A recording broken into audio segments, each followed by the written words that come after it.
आज मैं आपको रक्षाबंधन स्पेशल सिमई की खीर बनाना बताती हूँ कैसे बनाई जाती है। इसे खास करके रक्षाबंधन पे तो बनाया ही जाता है और इसको आप कभी भी बना करके खा सकते हैं। जब भी आपका मीठा खाने का मन करे तब बना सकते हैं और इसे बनाना भी बहुत आसान है, झटपट बन के तैयार हो जाती है।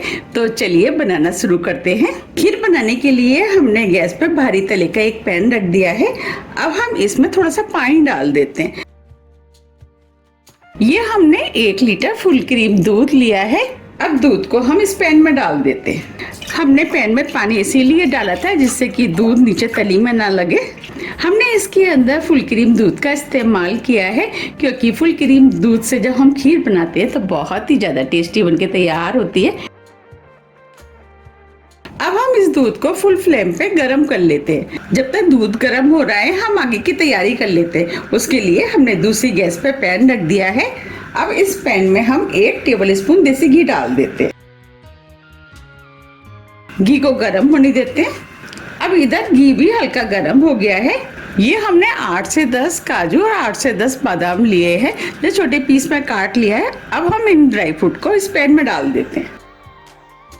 अब ड्राई फ्रूट को हम स्लो मीडियम फ्लेम पे लगातार चलाते हुए हल्के गोल्डन कलर का होने तक भून लेते हैं। जब हम इस तरीके से ड्राई फ्रूट को भून करके खीर में डालते हैं तो खीर बहुत ही ज़्यादा टेस्टी बनके तैयार होती है। अब ये ड्राई फ्रूट भी हल्के हल्के भुनना शुरू हो गए हैं।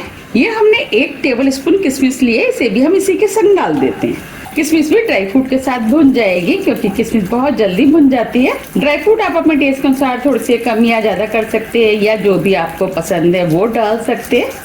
अब ये ड्राई फ्रूट भी भुन गए और हल्के गोल्डन कलर के हो गए हैं। अब हम इनको प्लेट में निकाल लेते हैं। ये हमने सभी ड्राई फ्रूट निकाल लिए हैं। अब जो पैन में घी बचा है उसी में हम सिमई को भून लेते हैं। तो हमने ये आधा कप सिमई लिए हैं यानी 50 ग्राम। ये हमने मोटी वाली सिमइयाँ ली हैं, आप चाहें तो महीन वाली सिमई से भी खीर बना सकते हैं। अब इन सिमइयों को भी स्लो मीडियम फ्लेम पे लगातार चलाते हुए गोल्डन कलर का होने तक भून लेते हैं। हमें इन्हें लगातार चलाते हुए भूनना है जिससे कि ये सिमइयाँ जले ना। अब ये सिमइयाँ भी भुनना शुरू हो गई हैं। अब हम इन्हें 2 से 3 मिनट करीब और भून लेते हैं और इन्हें इसी तरीके से लगातार चलाते हुए भूनना है। 2 मिनट करीब हो गए हैं। इनका कलर पहले से थोड़ा सा डार्क हो गया है। अब ये सिमइयाँ भुन गई हैं। इन्हें आप अपने टेस्ट के अनुसार थोड़ा सा कम या ज़्यादा भी भून सकते हैं, लेकिन ये मेरे हिसाब से बिल्कुल ठीक है। अब हम फ्लेम को ऑफ कर देते हैं और दूध को देख लेते हैं। अब इधर दूध भी बॉईल हो गया है, इसमें उबाल आ गया है। अब इस दूध को 3/4 होने तक मीडियम फ्लेम पे हम इसे गाढ़ा कर लेते हैं और जो साइड में मिलाई आ जाती है उसे हम निकालते हुए बीच में मिक्स करते जाएंगे और बीच बीच में हम नीचे तली तक इसे चलाते रहेंगे जिससे कि ये नीचे तली में ना लगे। अब ये दूध पहले से थोड़ा सा गाढ़ा हो गया है, 3/4 करीब रह गया है। अब जो हमने सिमइयाँ भुनी थी वो हम इस दूध में डाल देते हैं और इन्हें हम दूध के साथ मिक्स कर देते हैं। आप सिमइयों को जब भी डालें दूध को अच्छे से पहले गर्म कर लें, इसके बाद डालें। अगर आप दूध को गर्म नहीं करेंगे और इसके अंदर आप सिमइयाँ डाल देंगे तो हो सकता है खीर फट जाए। इसीलिए आप इस बात का ध्यान रखें कि दूध को गर्म करने के बाद ही सिमइयों का इस्तेमाल करें। अब हम इस खीर को स्लो मीडियम फ्लेम पे जब तक पकाएंगे जब तक कि ये सिमइयाँ सॉफ्ट ना हो जाए और इसे हम बीच बीच में नीचे तली तक चलाते भी रहेंगे जिससे कि ये खीर नीचे तली में ना लगे। अब खीर बनाते समय ध्यान रखें कि जब भी आप जिस बर्तन में खीर बनाएं वो भारी तले का होना चाहिए। अगर हल्के तले का बर्तन होगा तो नीचे खीर लग सकती है।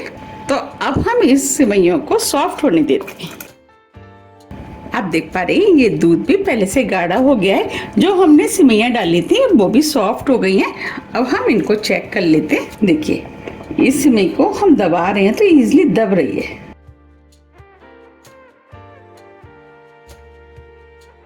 अब मैं आपको हाथ में लेके भी दिखा देती हूँ। देखिए हम सिमई को दबा रहे हैं तो ये दब रही हैं।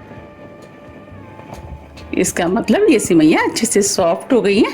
ये हमने 1/3 कप चीनी ली है। अब चीनी को हम इस खीर में डाल देते हैं। चीनी को आप अपने टेस्ट के अनुसार थोड़ी सी कम या ज़्यादा भी डाल सकते हैं, लेकिन इतनी चीनी इस खीर के लिए बिल्कुल ठीक है। अगर हम ग्राम में नापे तो ये 70 ग्राम के करीब है। और चीनी को मिक्स कर देते हैं। चीनी जैसे जैसे मेल्ट होती जाएगी खीर थोड़ी सी पतली होती जाएगी, इसीलिए अब हम इस खीर को 2 से 3 मिनट करीब और पका लेते हैं। ये खीर खाने में जितनी ज़्यादा टेस्टी लगती है, इसे बनाना उतना ही आसान है, झटपट बन के तैयार हो जाती है।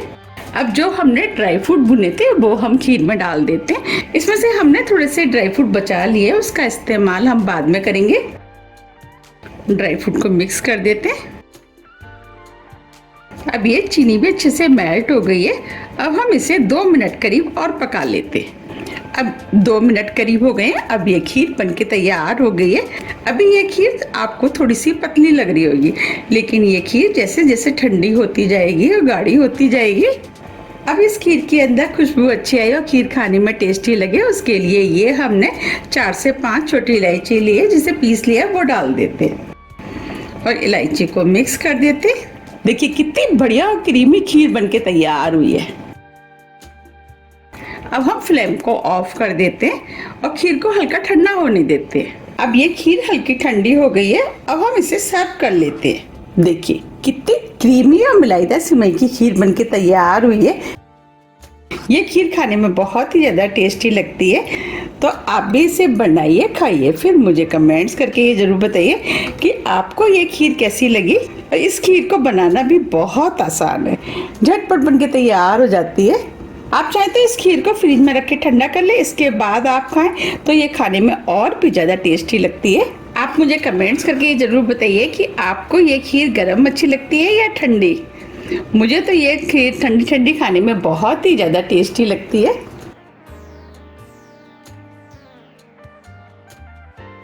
अब जो हमने ड्राई फ्रूट बचाए थे वो हम इस खीर के ऊपर डाल देते, जिससे खीर देखने में और भी ज़्यादा सुंदर लगेगी। अब इसके ऊपर हम थोड़ी सी चिरौंजी डाल देते हैं।